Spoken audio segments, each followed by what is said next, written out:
I wore heels just because I knew you would. Lovely. How are you?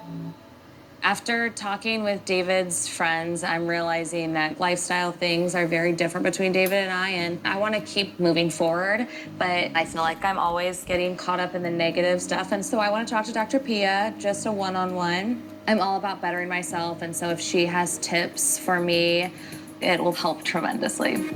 So tell me what's going on. Yeah, I think we actually are like getting along better. That's good. Yeah, I can't get over the fact that it would feel like I'm settling for something I don't want. Like, to me, his like lifestyle is just like reminds me of where I come from. How so?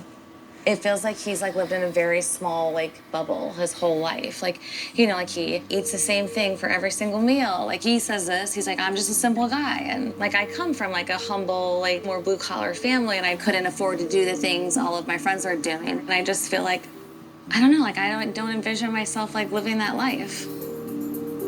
So are you afraid that you would be going back to that? Yeah. And that would be failure for me. Can you see that that fear isn't a fact? No. What makes it difficult to see that? Because that's like how I see it turning out. Like that's how I envision it. Yeah, well, that is you being hypervigilant, and you're trying to protect yourself from getting hurt. You're trying to protect yourself against making a mistake. Like, and that's the things that are popping into your mind. You're focusing on the superficial, money, the house. That's not what real life is about. And growing up in the home that you grew up in, I'm sure you got to see that firsthand. Yeah. Right? But I wanted the superficial things. Right. Because you thought that that would take away from what you were experiencing, or it would make life easier? I don't think I think that. I just think like I work hard, and why can't I enjoy those things? Who's asking you not to enjoy them? Yeah. So you grew up in this small town. Yeah. How did you get to where you are now?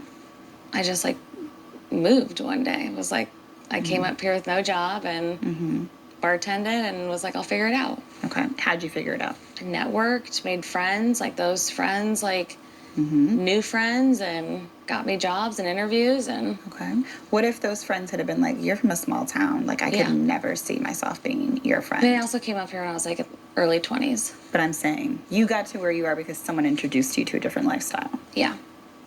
I see what you're doing, yeah. So what if you reframed that thought from I have to teach him everything to this is so cool, I get to expose him to some stuff he's never experienced before. And he's open to it. Yeah. I think I could be more on board with you if he was like, oh, hell no, absolutely not. I don't ever want to try anything new. Like, I'm cool staying in my parents' basement forever and ever, amen. I don't want to make any more money than this. I'm not trying to do any of the things that you enjoy. He's not saying that. I just think he puts up this big persona being like, I'm going to provide for my woman, and as a man, I'm doing this. And I'm like, I don't think he can.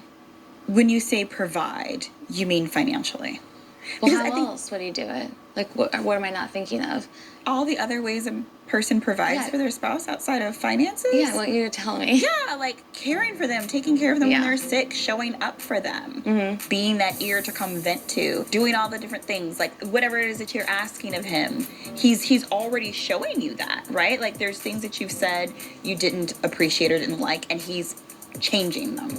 He has already shown and proven to you a sense of security in terms of you have let your raw self out and he's still here. Like that is the hallmark of security. He's not leaving. Money can't buy that.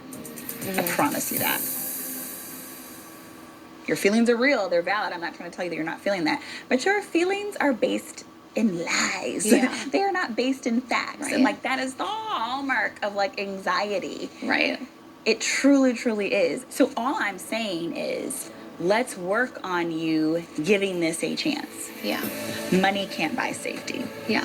Money can't buy security. And you've got that in him. Yeah.